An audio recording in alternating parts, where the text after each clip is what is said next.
Hey y'all, and welcome back to Brit Reviews It All. So today I'm going to be talking about Pretty Little Liars, and I'm sorry, I gotta make sure to look into the camera. I am not on the laptop today, so I'm on my camera.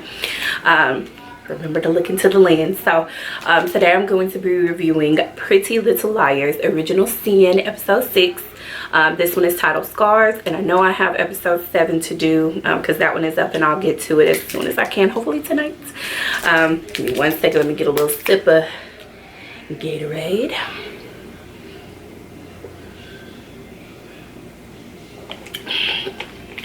I have another video that I just finished doing, so I just need to quench my thirst.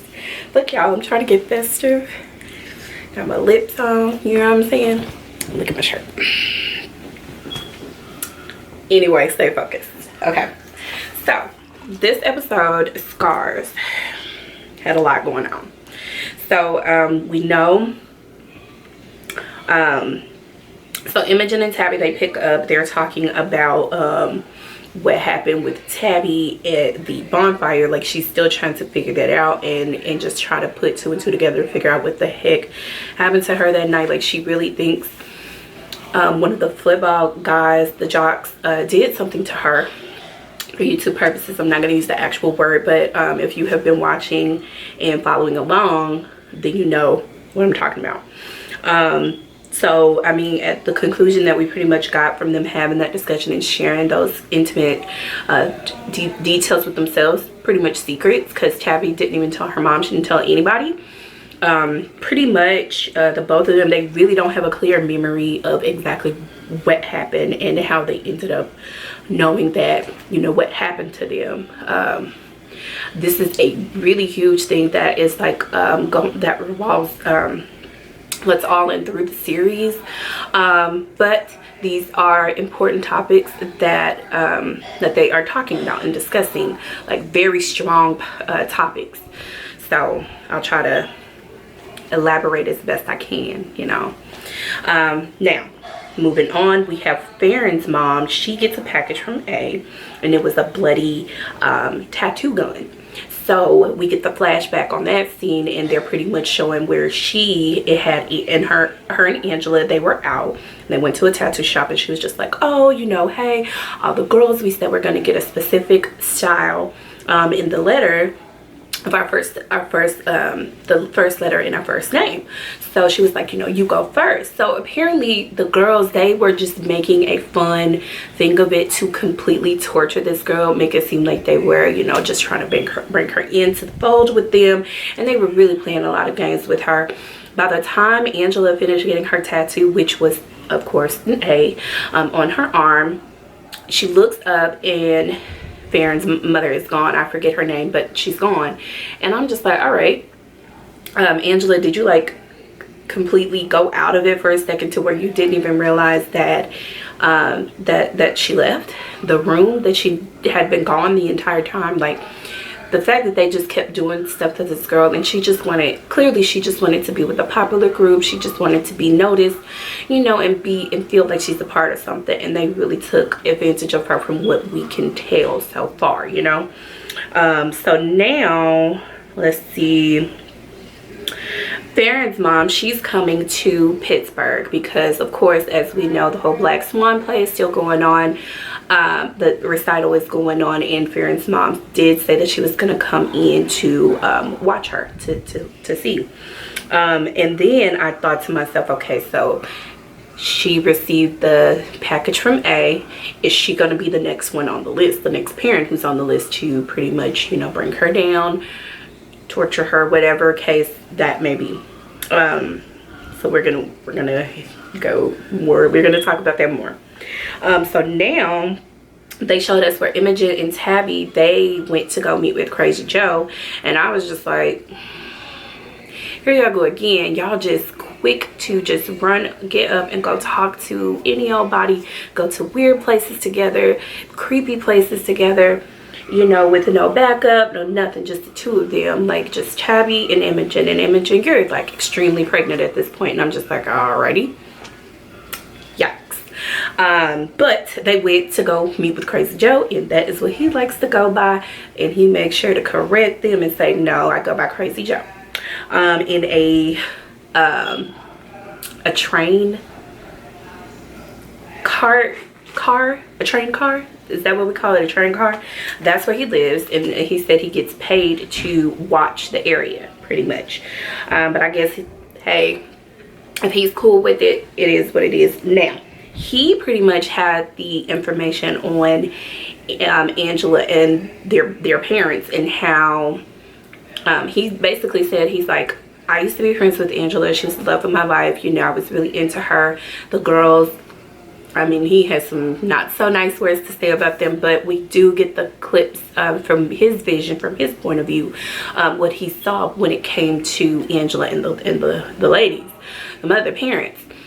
And basically letting them know, like, your parents, they were not so nice to this girl, and she ended up like taking her own life, you know, in the end. And they were a part of pretty much torturing her. He also told them that Angela's mom showed up to the cafeteria one day with a knife to go after, basically to get revenge. And he said that she wasn't going for the girls. She was actually going towards a group of guys with the knife. And again, it made you wonder, okay, well, what happened to make her want to go after them? But yeah, so they said that she was committed to the Radley Sanitarium in Rosewood. So I was like, here we go. We have the connection with the original Pretty Little Liars. So the way they have it set up is that Millwood is not very far from Rosewood. And now we get the whole wood. Millwood, Rosewood, we get it. So I was like, oh my God, how cool of them to connect the two, okay? I love it. Again, I am a fan. I've been a fan of Pretty Little Liars, the original series, from episode 1 all the way to the end, okay? I mean every single one. I even started reading the books, but I didn't get to finish the books, but that's okay. I finished the seasons. So,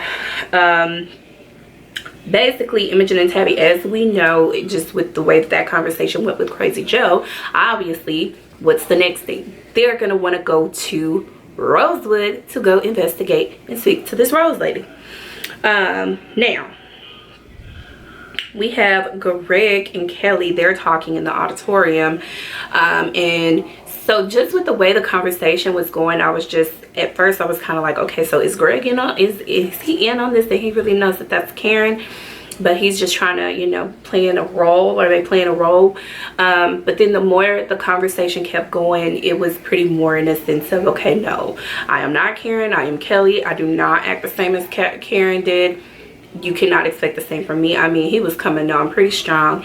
And that's like a revolving thing, like a reoccurring thing with the jocks at the school. They're very aggressive with the girls and feel like they basically can have whatever they want, whenever they want it, however they want it. And you should not tell them no. Like, that is what I'm getting from the jocks at the school. And Greg is like key to that, but it kind of seemed like Karen was very much like on his tail. But anyway, the way that conversation was going between them was so just kind of like, oh, typical guy. I mean, he was just like, oh, well, how did you know that I this whole time I really wanted you and I didn't really want Karen? Well, it was like, okay, so if you're so strong-minded and so strong-willed and such a jock, you would have went for Kelly versus going for Karen if you just absolutely wanted to. And I think he's like, I mean, it was just like, ugh, Greg, really? Like, you're basically making it a thing to be like, yeah, like I had both sisters, you know what I'm saying? Like the twins. Like, it was just weird. But she ended up turning him down and was just like, no, you know what you need to do is to make sure that you show up in your front row and center for when for my recital, and you bring some flowers. That's what you can do. So she kind of, you know, bossed up on him a little bit, you know what I'm saying? Now we move on. We have Noah. So she says that she is focusing on helping her mom to get clean, and because as we know, her mom obviously was let go from the hospital because of what happened between A and Noah. She had to basically ride her mom out. Her mom does not seem like she's sorry at all. She doesn't seem like she's ready to admit that she has a problem and that she's ready to fix it. And Noah, basically, she's like, once again, she's turning down things and not doing certain things for herself because she's, you know, wanting to take care of her mom and be there for her mom. And I get it, but she's missing out on a lot. Like with her turning down the open spot on the track team, that was just like, oh no, Noah, because Noah clearly is very, she loves running track and she's very into it. And for her to have to turn it down, that was just kind of like sad. Now, as I'm watching the show, I'm just like, are the girls ever in class? Because every time we see them, they're done snuck off somewhere, they're at lunch, they're in the detention room, but we never see them like be like, oh, okay, well, I'll see y'all later, I gotta go to class. Like, we never see them do that at all. Give me 1 second, y'all. Hey, y'all, I'm having technical difficulties today, so we're gonna get it right. But yeah, I'm gonna just merge all the videos together and we're gonna get it together. Next time, I think I'm just gonna stick to doing these videos on my computer. But so Tabby, she decides not to go off with the boy. She just got a thing in her. It's just like, like, I've had some bad experiences. I'm not interested in doing nothing else. Now, Kelly's in the auditorium again. She's practicing, must have been doing a dress rehearsal, you know, in the outfit and everything for Black Swan. And all of a sudden, she gets an unknown text, and it's from A. If it says unknown, it's from A. And it asks, is it Kelly or Karen, or are you Kelly or Karen? And then all of a sudden, she's just like, what the heck? Like, what is this? And she starts looking around. She sees A. And just jumping back real quick to when Greg and her were in the auditorium, A was standing over there in the dark in a whole nother costume on that day. But anywho, yeah. You know what, y'all? No, it wasn't the same night. I was just gonna say it was the same night, but it wasn't the same night. I don't think it was. But anyway, she gets the text. She starts looking around and she notices A back in the corner in a whole nother outfit. She doesn't know what the heck's going on, and all of a sudden she gets out of there. She had too many close encounters where her and Karen were about to be in the same place. Okay, eventually she gets to running all over the place, all over the auditorium. I get it, girl, because that was so freaking creepy and scary. And she gets locked. The doors are all locked. She has no way out. She gets backed up into a corner to the point where she just starts screaming at the top of her lungs, I'm Kelly, I'm Kelly, I'm Kelly, I'm Kelly, I'm swear I'm Kelly. And then A disappears and leaves her alone.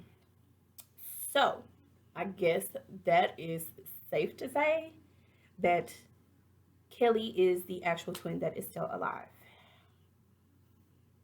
Or is it? We're gonna find out. I don't know, y'all. But the way that they do the Pretty Little Liars series, you never know what to expect. And when you think you know it, it's still not right. Or they'll throw something else in there to make you think like, I don't know. So, regardless of the fact, A leaves her alone. You see me keep looking down. I'm looking at the monitor. Okay, now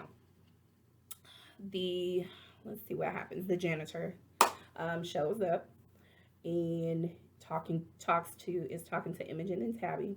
He has the book list and he kept this, and I'm just like, I'm wondering why he decided to keep that guest check-in book. But we're glad he did. They were looking through there. They noticed that A. Waters had been checking in to visit Rose. And then, of course, any smart person looking at it can tell that those are definitely different people checking in under the same name, A. Waters. And he says that as well. And then Imogen asked him, you know what? If I showed you a picture of the girls, do you think you would remember them? And he said, She shows him the picture of all of their parents. And he says, yes, it was them. So, all of the parents in their teenage years in high school, they were coming to visit Rose pretending as if it was some kind of a school project or something for extra credit or something like that, volunteer work, to come and speak to, or spend time with Rose. Now, they did say that once they disbanded the Radley Sanitarium, they either half of the patients they sent them off. They sent them off to Ladies of Mercy. I'm getting it wrong. Mercy House. I don't know, but that is a tie-in to Riverdale. For all my Riverdale folks out there, you already recognize the name. I did. I watch Riverdale as well.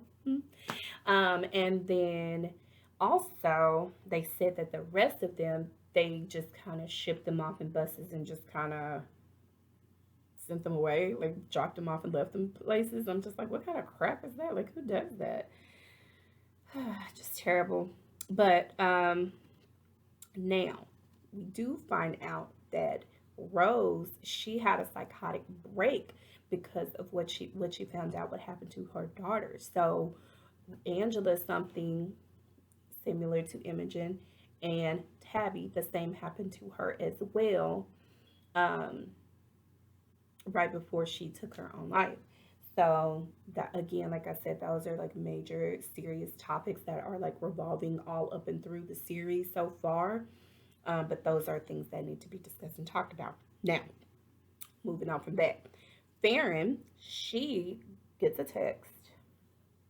She reads it, of course. We move on from there. She goes to her locker and she finds a file. And this was basically showing that the surgery that she had regarding scoliosis was actually not advised by the surgeon. However, there was a documentation that her mother, against the doctor's suggestion, against the father's request, she proceeded to have this major freaking surgery done on Farron anyway. Now, mind you, Farron asked her mother, was that surgery even absolutely necessary? And her mother told her with a bold, straight face, yes, it was. She also, I didn't mention it before, but she also wanted Farron to consider scar removal, and she did go and meet with the doctor and the surgeon, and she was just like, no, like, you know what, I'm good, I'm accepting what I have going on, and that's just what it is. You're gonna have to accept me for who I am and what I am, and I'm gonna choose moving forward what I do with my body. My body, my choice. Her mom gonna have to live with it. Now, once she got that information in her locker, Farron's face said it all. As we can see, Farron is very like no games. She don't play no games, but if you consider who her mother is, you see where she gets that same attitude from. Um, Also, everything that happened with Kelly that night, homegirl drops out of the freaking play, of the freaking recital, and she decides to and then they offer it to for Farron to come in, and Farron's like, don't alter the outfit, I'm gonna be just fine. Now, so she's gonna do the lead. I will say, let me see, I'm gonna jump over to where Imogen, she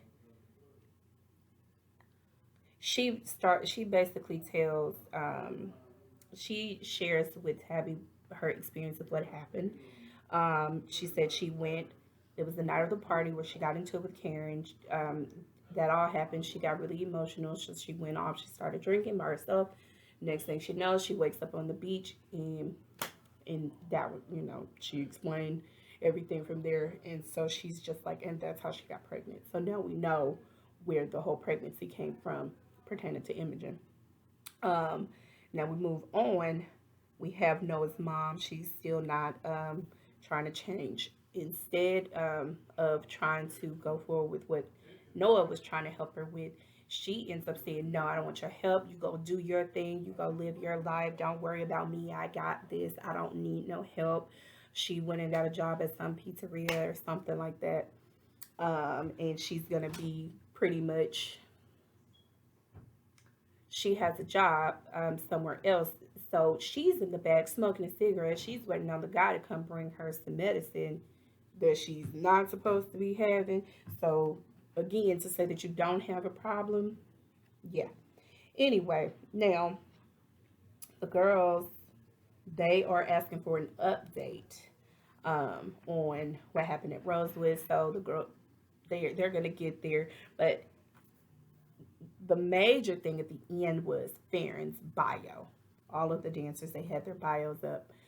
She literally went in on her mom in that bio. She took the picture showing the back with a scar. She's saying what happened with the with her mom having her to have surgery, and it wasn't even medically necessary. And I mean, her mom got so embarrassed and so angry that she left, and she's running off to her car. She's crying, she's in tears, and she leaves. Now, talking about with Minnie, Minnie did have her date at the bowling alley, and the guy, he showed up there, and then he told a boy that he was her father.